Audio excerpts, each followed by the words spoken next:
महंगाई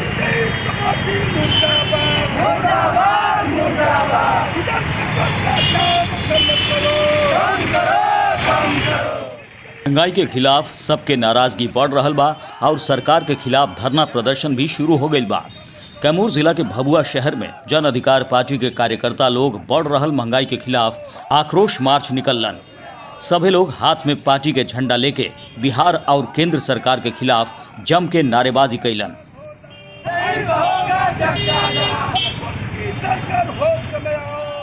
वह गाड़ी के रस्सी से बांध के खींचते हुए पेट्रोल डीजल के बढ़ल दाम के खिलाफ आक्रोश जतैलन।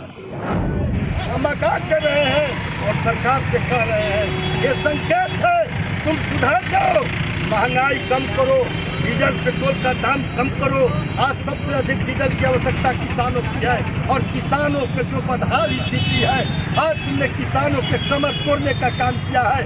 वही किसान, वही मजदूर, वही लोग मिलकर के नरेंद्र मोदी तुम्हें और नागनाथ के रूप में नीतीश कुमार दोनों को बैठाने का काम किया और दोनों ने मिलकर के जिस तरह से आप टूटे हैं, यह देश, यह प्रदेश, यह समाज और सर्व समाज, संपूर्ण देश सहित बिहार के एक एक नौजवान कफन बांध चुका है। इस सरकार को उखाड़ कर जब तक हम फेंकेंगे नहीं, चैन लेंगे नहीं। हालांकि जन अधिकार पार्टी के भभुआ के रैली में अधिकतर लोग बिना मास्क के शामिल रहन, जैसे कोरोना संक्रमण के खतरा भी बढ़ गई। ऐसे में पार्टी नेता कार्यकर्ता लोग के ऐसन प्रदर्शन के दौरान कोरोना के लेके बतावल गई सावधानी भी बरते के चाहिए। उन्हें रोहतास जिला के डेहरी में जन अधिकार पार्टी नेता समीर कुमार के नेतृत्व में कर्पूरी चौक पर जाप कार्यकर्ताओं द्वारा पीएम नरेंद्र मोदी और बिहार में दरोगा बहाली प्रक्रिया में भइल धांधली के विरोध में बिहार सरकार के पुतला फूकलन। ए मौका पर समीर कुमार ऐलान कैलन कि महंगाई और परीक्षा में धांधली के खिलाफ जितना संघर्ष करे के होई, जाप के सभी नेता कार्यकर्ता करे के तैयार बाड़न।